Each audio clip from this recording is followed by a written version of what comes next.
मंडळी नमस्कार. लँडन मराठीच्या स्पष्ट, शांत आणि पारदर्शक अशा नव्या कोऱ्या डिजिटल प्लॅटफॉर्म मध्ये मी रवी आपल्या सगळ्यांचं मनापासून स्वागत करतो.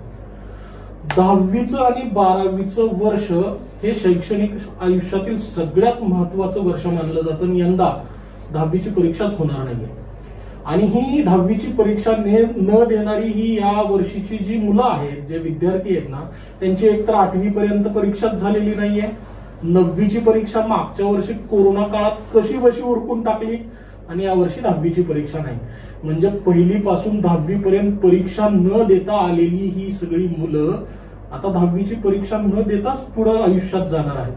त्यांचे पालक आहेत आपल्यासोबत आज भेटण्यासाठी आलेले आणि या पालकांच्या मनात 10वीची परीक्षा रद्द झाल्यामुळे निर्माण झालेले प्रश्न, उपस्थित झालेली संभ्रम अवस्था काय आहे ही समजून घेण्याचा आपण प्रयत्न करणार आहोत. नमस्कार सगळ्यांचं, लँडन मराठीमध्ये स्वागत. प्राध्यापक रवी निंबाळकर सर आहेत, शिक्षक आहेत, त्यांच्यापासून सुरुवात करूया. आपल्याकडे निवडणुका झाल्या, 5 राज्यातल्याही झाल्या आणि ग्रामपंचायतींच्याही निवडणुका झाल्या. कुंभमेळ्यासारखा भला मोठा उत्सव झाला आणि परीक्षाच घ्यायला काय अडचण असू शकते हो सर? जेवढं निवडणुकीसाठी लागणार काही त्यांची यंत्रणा आहे, निश्चितपणे परीक्षेसाठी तर तेवढी लागणार नाहीये. वेगवेगळ्या डिपार्टमेंटची लोक असतील किंवा आपल्या इथं बघितलं गेलं तर समजा जिथं 10 सेंटर करायची तिथं 20 सेंटर करा, होम सेंटर करा किंवा आमच्यासारखे जे प्रायव्हेट वाले लोक आहेत त्यांना वापरून तुम्ही परीक्षा घेऊ शकता, पेपर तपासू शकता. जर आता तुम्ही म्हटल्या पद्धतीनं कुंभमेळा झाला असेल किंवा निवडणुका झाल्या असतील, त्या प्रकारची तर यंत्रणा निश्चितपणे परीक्षेला लागणार नाहीये. मग समजा पेपर जर 100 मार्काचा असेल, 80 मार्काचा, 40 मार्काचा पेपर घ्या, पण निश्चितपणे परीक्षा घेतली गेली पाहिजे. याला कारण असं आहे की 10वी नंतर पुढे काय, म्हणजे जसं 8वीतून 9वीत येतो, 7वीतून 8वीत येतो, तसं 10वीतून 11वीत असं नाही ना. अनेक प्रकारचे डिप्लोमे आहेत, ऍग्रिकल्चरचे काही कोर्सेस आहेत, पॅरामेडिकलचे कोर्सेस आहेत, ITI आहे. विद्यार्थ्यांनी नेमकं काय करायचं, सायन्स करायचं, आर्ट करायचं, कॉमर्स करायचं, त्यासाठी परीक्षा घेतली गेली पाहिजे ह्या मतासाठी. निंबाळकर सर म्हणतात की परीक्षा घेतली गेली पाहिजे. तुमचं नाव सांगून मग आपण बोलूयात की सर म्हणतात परीक्षा घेतली गेली पाहिजे, पण कोरोनाचा प्रादुर्भाव एवढा मोठा आहे, विद्यार्थ्यांचं जीवन महत्वाचं आहे ना, जीवाला धोका पोहोचून परीक्षा व्हायला पाहिजे का? तुम्हाला काय वाटतं सर? माझं नाव आहे अरुण माने. माझं मत असं आहे की त्यांची परीक्षा ही घेतलीच पाहिजे. तुम्हाला जर सर्व विषयाची परीक्षा घेणं शक्य नसेल तर ज्याप्रमाणे 12वी नंतर एंट्रन्स परीक्षा असते त्याप्रमाणे 11वी प्रवेशासाठी जर तुम्ही 200 किंवा 300 मार्कात जर एखादी एंट्रन्स परीक्षा घेतली तर ते विद्यार्थ्यांना 11वी प्रवेशासाठी सोयीचं राहील असं मला वाटतंय. शक्य नसेल तर तुम्ही जे अंतर्गत मूल्यमापन म्हणता ते तर पारदर्शक होणार नाही असं मला वाटतंय. त्यामुळे शासनानं एखादी एंट्रन्स परीक्षा घेतली तर चांगलं होईल असं मला. आपल्यामध्ये सोबत आणखी एक पालक आहे, खरं तर ते विद्यार्थीच आहेत, ते शिकतायत आणि त्यांच्या लहान भावाची जबाबदारी सगळी ते पाहत आहेत, 10वीची जबाबदारी. काय वाटतं तुला? नक्कीच मूल्यमापन हे गरजेचं आहे, परंतु सध्याची स्थिती पाहता आणि पारंपरिक 10वीच्या परीक्षा ज्या पद्धतीने होतात त्या कंडक्ट करायची आताची तर स्थिती नाहीये. त्यामुळे सरांनी ज्याप्रमाणे म्हटलं त्याप्रमाणे MST CET सेल जसे आहे त्याप्रमाणे एखाद्या सेलची निर्मिती करून पुढील वर्षांसाठी प्रवेश घेण्यासाठी विद्यार्थ्यांना सोयीस्कर होईल आणि कोविड-19चा सुद्धा प्रादुर्भाव वाढणार नाही या दृष्टीनं प्रयत्न करायला हवे. आपल्यासोबत चंचलवाड सर आहेत, ते स्वतः शिक्षक आहेत आणि तुमचा पाल्य 10वीला आहे, 12वीला आहे तुमचं. मुलांनी वर्षभर अभ्यास केलाय का? खरं अगदी केलेला आहे सर, अभ्यास केलेला मुलांनी. पण कोरोनाच्या काळामध्ये अलीकडच्या पिरियड मध्ये सर विद्यार्थी जे अभ्यास केलेले आहेत आणि चालू असलेल्या कोविडच्या स्थितीमुळं आता अभ्यास थोडासा कमी झालाय मुलांचा. पण आताच आमचे मित्र निंबाळकर सर म्हटल्यासारखं एक्झाम व्हायलाच पाहिजे, नाहीतर विद्यार्थ्यांचं इव्हॅल्युएशन कसं होणार? 12वी विद्यार्थी असतील किंवा 10वीला असतील, त्यांचं तर आर्ट्स घ्यायचं का सायन्स घ्यायचं, कॉमर्स घ्यायचं, त्याचा कल कुणीकडे आहे ते एक्झाम घातल्याशिवाय कळणार नाही सर.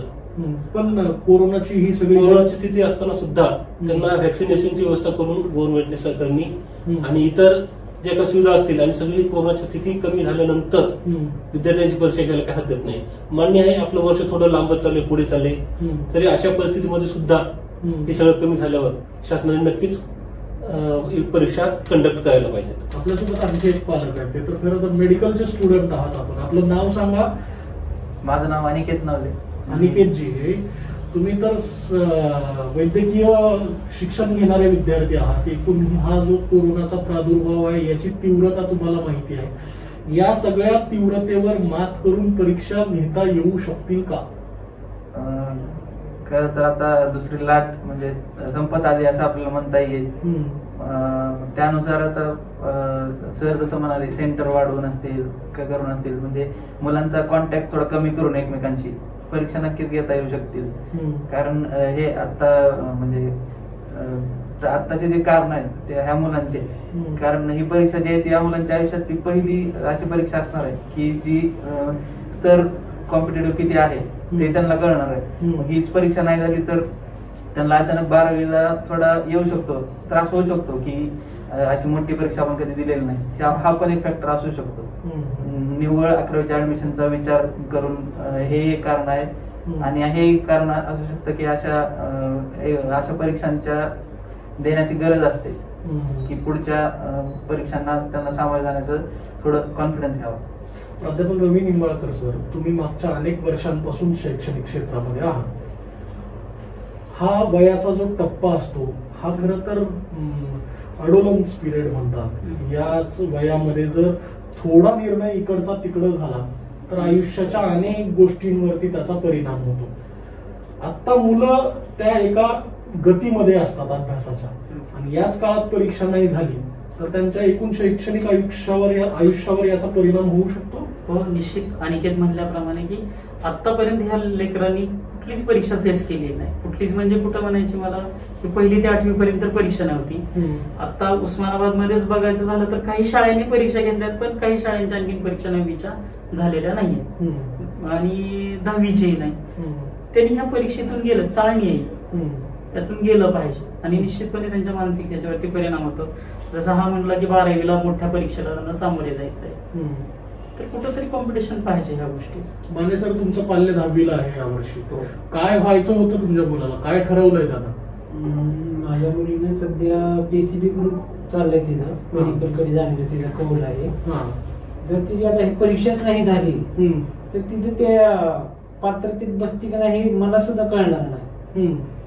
आणि परीक्षा झाली तर आपल्याला लक्षात येईल की तिनं मेडिकल घ्यावं का दुसरी कुठली ब्रँच जॉईन करावी. म्हणजे आता तुम्हाला जसा प्रश्न पडलाय की ती पात्र ठरेल की नाही हे मलाच कळेना झालं. अशा महाराष्ट्रामध्ये लाखो पालक असतील आहे. मग सरकार याबाबत काय करत, सरकारनं काय करायला हवं असं तुम्हाला वाटतं? सरकारनं काहीतरी यावर पर्याय काढून परीक्षा रद्द न करता कोणत्या तरी किंवा कुठल्या तरी पर्याय काढून परीक्षा कशा घेता येतील हे शासनानं ठरवलं पाहिजे आणि परीक्षा घेऊन विद्यार्थ्यांना न्याय देण्याचा प्रयत्न केला पाहिजे. चंद्रकुमार सर, तुम्ही एक सांगा, आता 10वीची परीक्षा होणार नाही असं स्पष्ट केलंय शिक्षण मंत्री वर्षा गायकवाड यांनी. उच्च न्यायालयाकडून सरकारला विचारलंय की तुम्ही याबाबत काय नेमकी धोरणात्मक पावलं उचलतायत सांगा. सरकार म्हणते आम्ही 2 दिवसात सांगू. 2 दिवस संपून गेलेले आहेत, अजून सांगू नाही. 11वीला प्रवेश कसा मिळणार विद्यार्थ्यांना? सर, 11वीला प्रवेश मिळणं सध्या तर खूप कठीण आहे, कारण परीक्षाच नाहीत तर मिळणार कसा प्रवेश. आणि प्रवेश जर एखाद्या वेळेस शासनाने काही धोरण निश्चित करून द्यायचा प्रयत्न केला तर विद्यार्थी पुण्या शाखेकडे जाईल, त्यांना सुद्धा कळणार नाही ना एक्झाम नसल्यामुळे. जर त्यांचं मॅथमॅटिक्स चांगलं असेल तर मुलं इंजिनिअरिंग ग्रुप ऍड करतील किंवा इंजिनिअरिंग करत जातील त्यांनी, पॉलिटेक्निकल करत त्यांनी.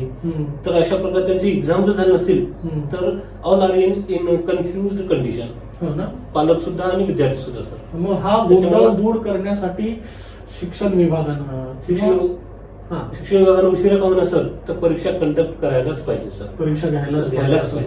रवी सर, परीक्षा जर झाली नाही तर 11वी नंतर किंवा 10वी नंतर वेगवेगळे जसे आता तुम्ही म्हटलं पॅरामेडिकल कोर्सेस आहेत, ITIचे वेगवेगळे, म्हणजे ज्यांना 11वी आणि 12वी करायची आहे त्या व्यतिरिक्त सुद्धा इतर डिप्लोमांची संख्या खूप मोठी आहे. पुढच्या वर्षी प्रवेशच या मुलांना मिळणार की नाही याच्याबद्दल सगळी साशंक अवस्था आहे. सरकारने याच्याबद्दल ठामपणे पुढे येऊन काहीतरी सांगायला हवं की नाही? निश्चित सांगायला हवं. आता सर म्हणले तसे पालकांची किती गोंधळाची अवस्था आहे, विद्यार्थ्याची गोंधळाची अवस्था आहे. सरकारनं ठरवून दिलं पाहिजे धोरण नेमकं किंवा हा क्रायटेरिया आणि याच्या माध्यमातून आम्ही मूल्यमापन करणार आहे किंवा परीक्षा घेणार आहे केलं पाहिजे. दरवर्षी 10वीचा निकाल साधारणपणे किती तारखेपर्यंत लागतो?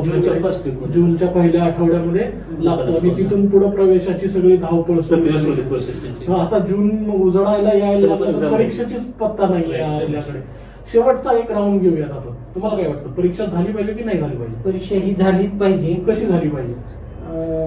परीक्षा ही लेखी स्वरूपात झाली पाहिजे. ऑनलाईन किंवा तुम्ही लेखी हा पर्याय दोन्हीपैकी कुठलाही एक निवडा आणि त्या पर्यायाचा विचार करून परीक्षा ही घ्या, असं माझं प्रामाणिक मत आहे. जीविताचा धोका असताना परीक्षा झाली पाहिजे सर? जीविताचा धोका असं त्यासाठी लसीकरण करून विद्यार्थ्यांचं पूर्ण, शिक्षकांचं पण नंतर एक्झाम घेतात आणि थोडंसं हे कोरोनाचा पिरियड, जे इन्फेक्शनचा पिरियड चालू सध्या, तो कमी झाल्यानंतर घ्यायला काय हरकत नाही. नवलेजी, तुम्हाला काय वाटतं, परीक्षा महत्वाची की जीव महत्वाचा? तसं विचार केला तर जीव महत्वाचा आहे, पण पुढच्या म्हणजे माणसाला आयुष्य पण जगायचं ना, तर ते आयुष्याचा एक महत्वाचा टप्पा आहे. परीक्षा ह्या झाल्याच पाहिजे. त्यासाठी तुम्ही थोडं स्वरूप छोटं करू शकता परीक्षेचं, किंवा वेगळ्या स्वरूपाची घेऊ शकता, किंवा मल्टिपल क्वेश्चन्स टाईप, पण परीक्षा झाल्याच पाहिजे. नवलेजी म्हणतात जीव महत्वाचा असला तरी परीक्षा झाली पाहिजे, संकटावर मात करून परीक्षा झाली पाहिजे असं त्यांचं मत आहे. तुम्हाला काय वाटतं? मी पूर्णपणे सांगत आहे, परीक्षा झाली पाहिजे. रवी सर, परीक्षा झाली पाहिजे असं म्हणताना मग ऑनलाईन झाली पाहिजे की ऑफलाईन? ऑफलाईन झाली पाहिजे. कारण काय? कारण ग्रामीण भागातला विद्यार्थी आहे, लाईट आहे, कॉम्प्युटर आहे, हे असे बरेचसे प्रश्न आहेत त्यांच्यासमोर. तुम्ही म्हणजे आज जर एका खेडेगावामध्ये गेला तर 7-8 खेडेगावाचं एक सेंटर असतं, तिथं परीक्षा असते. त्याच्याऐवजी प्रत्येक ठिकाणी सेपरेट परीक्षा घ्या ना, गर्दी कमी करा तिथली. आज तुम्ही छोट्याशा आपल्या अवतीभोवतीच्या खेड्यात गेलात तर एका वर्गामध्ये जास्तीत 40-45 विद्यार्थी आहेत, वर्ग 6-7 आहेत, तुम्ही 10 बसवा. आपल्या शहरामध्ये शाळा आहेत, मंगल कार्यालय आहे, तिथं परीक्षा घ्या.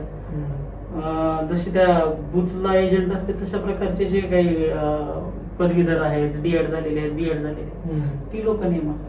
आपल्याकडे बायो बबलच्या संरक्षणाखाली IPL चे सामने खेळवले गेले. खेळ महत्वाचाच आहे, खेळामुळे शरीर, मन सगळं स्नायू बळकट होतात, पण देशाची पुढची पिढी, देशाचं भवितव्य बळकट करणारी पिढी ही आता परीक्षा होणार की नाही होणार, झाली तर आपल्या प्रवेशाचं काय, अशा सगळ्या संभ्रमावस्थेत आहे. आणि हा संभ्रम दूर करण्याचं काम ज्यांच्याकडे आहे ते अद्याप निर्णय घ्यायला तयार नाही.